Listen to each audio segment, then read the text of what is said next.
রাসূল সাল্লাল্লাহু আলাইহি সাল্লাম একদা বলেছিলেন, আমি তোমাদের একটা কথা বলে দিব নাকি, যাতে পাপ মিটে যাবে, মান বেড়ে যাবে, যাতে পাপ মিটে যাবে, মান বেড়ে যাবে। তখন আল্লাহ রাসূল সাহাবীগণ বলেছিলেন, হ্যাঁ বলেন, কি কাজ করলে পাপ মিটে যাবে, মান বেড়ে যাবে? তা তো খুব ভালো কথা। তখন আল্লাহ রাসূল বললেন, আসবেগিল ওজুয়া, সুন্দর করে অজু করো, পাপ মিটে যাবে, মান বেড়ে যাবে।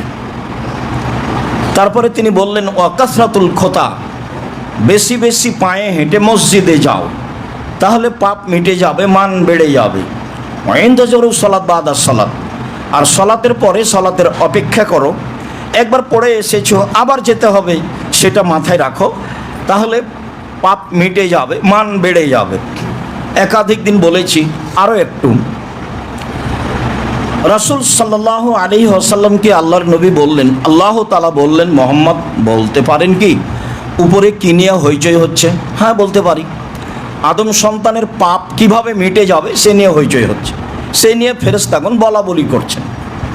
তাতে ফেরেশতাগণ বলছেন, আল মাকসু ফিল মাসাজিদ বাদাস সালাওয়াত, সালাতের পরে মসজিদে বসে জিকির আজকার করলে পাপ মিটে যাবে, এই কথা তারা বলা বলি করছে। তাতে আরও আছে, আল মাশু আলাল আকদাম, পায়ে হেঁটে মসজিদে গেলে পাপ মিটে যাবে, মান বেড়ে যাবে, এইটা বলা বলি করছে। তাতে আরও বলছো, ইসবাগুল ওজু, সুন্দর করে ওজু করলে পাপ মিটে যাবে, মান বেড়ে যাবে, এই কথা তারা বলা বলি করছে। তাতে সেখানে আরও আছে যে, ওয়াইজা তাফালু ফালা যালিকা, যখন মানুষ এরকম করবে, ফাসা বেখাইরিন অমাতা বেখাইরিন, তখন তার মরে যাওয়া ভালো, তখন তার বেঁচে থাকা ভালো।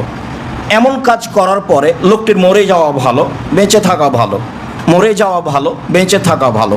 তারপরে তিনি বললেন, ওয়াকানা মিন খাতিয়াতিহি কারাজুলিন ইয়াউমিন ওয়ালাদাতহু উম্মুহু, তারপর লোকটি হয়ে যায় সেই দিনের মতো যেদিন তার মা তাকে জন্ম দিয়েছে, নিষ্পাপ হয়ে যায়। কাজ কি? সুন্দর করে ওযু করলে পাপ মিটে যায়, মান বেড়ে যায়। কাজ কি? পায়ে হেঁটে মসজিদে গেলে পাপ মিটে যায়, মান বেড়ে যায়। সে কাজটা কি? সালাতের পরে মসজিদে বসে তাসবিহ তাহলিল জিকির আজকার করলে পাপ মিটে যায়, মান বেড়ে যায়। গত জুমায় তো আমি ছিলাম না। এ ব্যাপারে আবু হুরায়রা রাদিয়াল্লাহু তাআলা আনহু বলেন যে একজন লোক মসজিদে প্রবেশ করল, তখন আল্লাহর নবী মসজিদের এক প্রান্তে বসেছিলেন। লোকটি ঢুকে সালাত আদায় করলো, সুমাজ্জা, তারপর রাসূলের নিকট আসলো, ফাসাল্লামা আলাইহি, আল্লাহ রসুলকে সালাম দিল। ফাকাল আল্লাহু, আল্লাহ রসুল তাকে বললেন, ওয়া আলাইকাস সালাম, তোমার উপরেও শান্তি অবতীর্ণ হোক।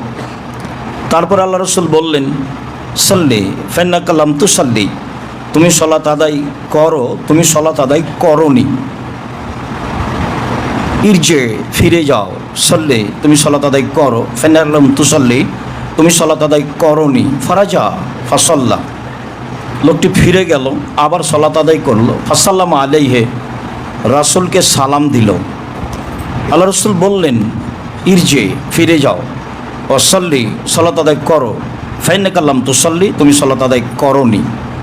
ফাকালা ফি সালেসাতে আবিল্লাতি বাদাহা, লোকটি তৃতীয়বারে বললেন অথবা তার পরে বললেন, আলিমনি ইয়া রাসূলুল্লাহ, হে আল্লাহ রসুল, আমাকে সালাত শিখিয়ে দেন। অন্য বর্ণনায় এসেছে, আমি এর চেয়ে ভালো সালাত আদায় করতে পারি না, আপনি আমাকে সালাত শিখিয়ে দেন, এই কথা লোকটি বলল।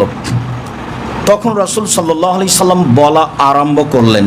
তাতে তিনি প্রথমে বললেন, এদা কুমতা ইলা সালাত, যখন তুমি সালাতের ইচ্ছা পোষণ করবে, ফাসবিগিল ওজুয়া, তখন সুন্দর করে ওযু করে নিও। সুন্দর ওযুর কথা আমরা অনেক দিন বলেছি। আল্লাহ তাআলা বলেন, ফাকিমুস সালাতা ওয়া আতুজ যাকাতা ওয়া আতাসিমু বিল্লাহ, পৃথিবীর মানুষ তোমরা 5 ওয়াক্ত সালাত আদায় করো, যাকাত প্রদান করো, আর আল্লাহর বিধানকে শক্তভাবে ধরো। তিনি তোমাদের অভিভাবক, তিনি উত্তম অভিভাবক, তিনি উত্তম কাজ বাস্তবায়নকারী। উনি যা করেন তা সুন্দর হয়, যার সহযোগিতা করেন তা সুন্দর সহযোগিতা হয়।